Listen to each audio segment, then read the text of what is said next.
na po rin sa 360 X4 or X5. So yan, mga kailangan niya.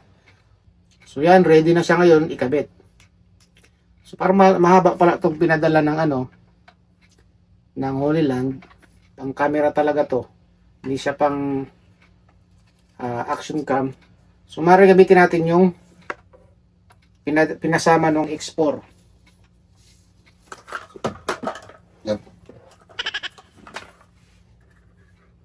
Kumasin lang. Makita nyo yung kaibahan. So, tanggalin natin to. Palitan natin ito. So, ito na.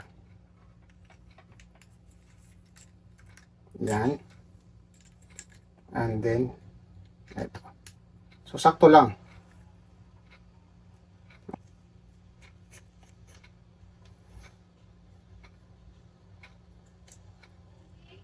So, yun. Pwede rin siya guys. Yan, ganyan.